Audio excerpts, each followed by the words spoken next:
When I go in, I'm certainly looking for items that may cause a problem for firefighters when performing their duties.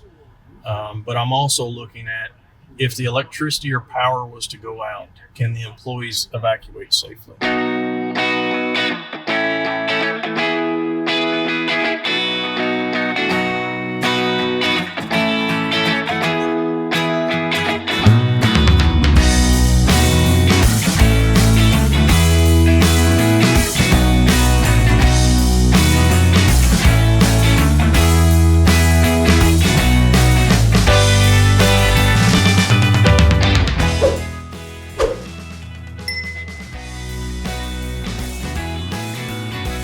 My name is Michael Mccutchen.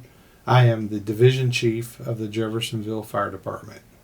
My name is John Obermeyer. My current title is Jeffersonville Fire Marshal. Been with the Jeffersonville Fire Department, just finished up 17 years. And how long have you been a fire marshal? A little over 6. So I have 15 years online, and then my other 15 years have been spent over here in the administrative side. I came in as a fire marshal. I was promoted to a division chief within the last 4 or 5 years. I assist with the operations of the daily operations of the Jeffersonville Fire Department. I work hand in hand with the battalion chiefs to make sure that they're running their crews accordingly and make sure that their needs are met. I supervise the fire marshals to make sure that when they're here that they're conducting their inspections and rounding up their investigations if we have any of those ongoing, overseeing their paperwork and assisting them in any form that I can. I also work with the training division to make sure that the training division is hitting the marks that the department expects in order for the daily operations as far as whenever we're fighting fires or working medical runs, that we're meeting our goals and accomplishing the task in a very efficient manner. Yeah, so we deal with fire prevention, we deal in fire investigation, and we deal in fire inspections. As you noted, though, we are online personnel, so any working incident that might be a rescue, any type of technical rescue, whether it be ropes, water, structure fire, we respond as a safety officer. In the safety officer position, we are the eyes and ears of the battalion chief on the opposite 2 sides of the building that he doesn't see. So when we arrive, we will secure utilities, for example, to make the scene safer for those that are inside fighting the fire. Roughly what percentage of the time are you here in the office versus being out on site somewhere? I would say we're in the office 20%, 30% of our time. The rest of the time we're actually out into the community, whether it be doing inspections, investigations. We get a lot of phone calls from citizens who have a complaint, so we may be investigating a neighbor burning, for example, in their backyard. I'm in and out a lot. Percentage-wise, I'm probably 60% in the office and 40% out in the field. And the benefit for me is that, if I get tired of sitting here at the desk, I can go jump in my truck and go out and take care of some business out there. Generally, the fire marshals, if they're out on something, an incident occurs that's an incident that is relatively large that requires some management, then I will roll out and make my presence known on the scene to see how that I can best assist them and help them get the resources that they need. So we work a schedule just as the crews do. So each crew has a fire marshal. So I'm here 24 hours. I came in this morning at 7 a.m. and I will leave tomorrow at 7 a.m. During the morning times, a lot of times I spend my time catching up emails, finishing up any fire reports that I may have had from the shift before that I did not get completed. And then I'll go out and do inspections of businesses. Do you enjoy the fact that you do have some office work? A good chunk is in office, but you also still have that camaraderie of being with the guys and being online? Absolutely. This position is unique in the way of it's appointed by the administration, so I work hand in hand with the administration on the day-to-day basis. But I'm also online personnel, so this evening I will go over and have dinner with the guys, much different than the administration who will go home for the evening and be with the family. Well, the best part of it is that I get a lot of interaction with a lot of all the members of the department. Here on a daily basis, Monday through Friday.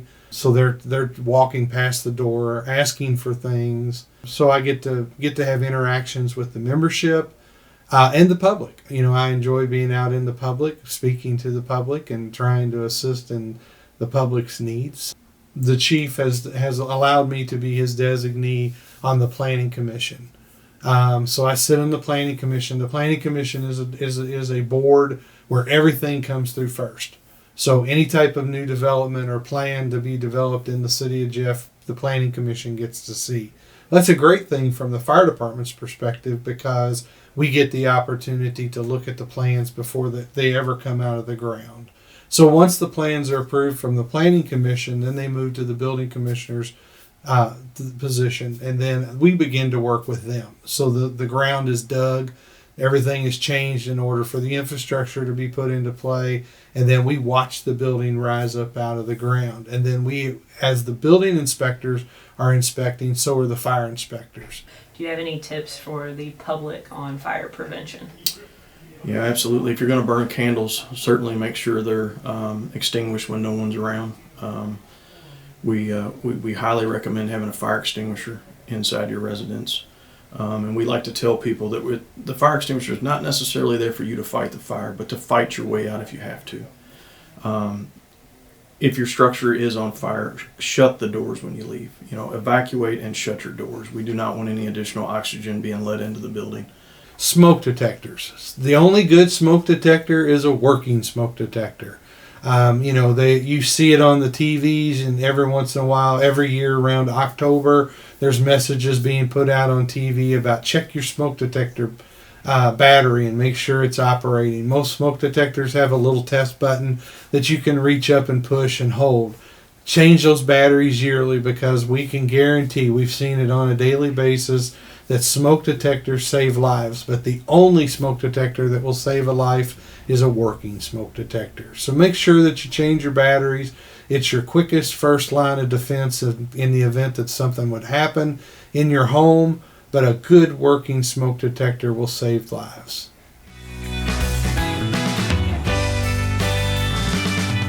When I go in, I'm certainly looking for items that may cause a problem for firefighters when performing their duties.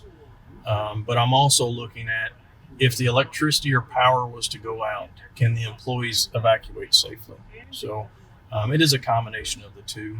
A lot of times the business owners are uneasy with us being there, but once we talk to them and explain what we're there to do, they become our friends real quick. So it's gratifying in the way of we're helping them become safer and better as a business, and they are in turn helping us become safe if we do have to make entry into their building to put out a fire or whatever it may be that we're there to mitigate.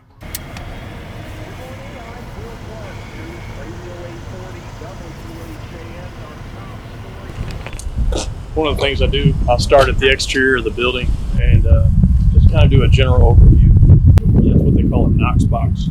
So only firefighters, the city of Jeffersonville, have a key to that box. And so if we have an emergency here after hours and nobody's here, that allows us to gain access into the building. So this key's not working, but we have a key fob here, so the key fob does release. Some of the other items that we'll be looking for as we go inside, and a lot of it's predated based off of the age of the building and what the building codes would have required those people to have when the building was built. But we'll be looking for emergency lighting. We're going to make sure that exit doors are not blocked. If there is exit lights, we want to make sure that they are working appropriately. There's a little test button that we can push. So those are some items that we'll be looking for once we get inside the building. Several of the emergency lights that we've tested, they have batteries inside of them. They're notorious for going bad. So I'm just going to make the recommendation to the customer that all of the emergency lighting be serviced, and we'll follow up in 30 days. What we're doing here is we're checking the fire extinguishers. It's kind of a two-step phase. I want to check to make sure when it was actually serviced last. This one was actually serviced March of 2021, so it won't be expired until March of 2022. And then we also like to check the needle and make sure it's in the green.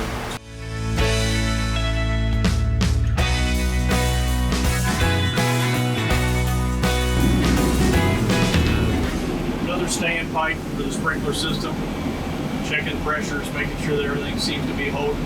Just kind of doing an overall visual inspection just to make sure we don't have any water leaking. And once again, we'll always ask for the annual sprinkler report.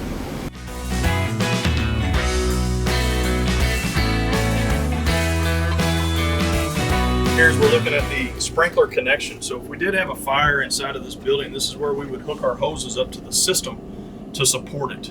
So it does have pressure on it. However, we have a post indicator valve here. We're showing that the system is in the open position. And then we also have the fire department connection where we would actually hook our hoses up to assist the sprinkler system inside.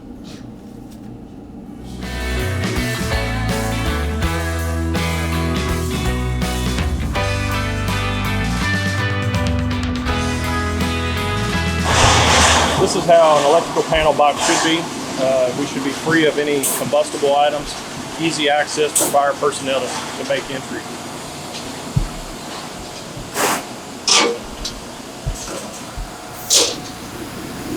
We want to make sure that there is a drop ceiling that's missing a piece. We want to make sure the piece is put back in there, and the reason is that gives us about a 30-minute fire rated panel up there. So if we did have a fire in here, that's going to keep the fire from potentially spreading to the attic area and give us firefighters an opportunity to get in and knock the fire down before it gets into those void spaces. So anytime we see this, it's going to be a recommendation that they put a ceiling tile back in. There should be nothing in front of this because we want to be able to gain access to those electrical panel boxes. If we do have an incident here, we want to isolate all utilities. So it's very important that our businesses keep these aisleways open for us to get in and out to those electrical panel boxes.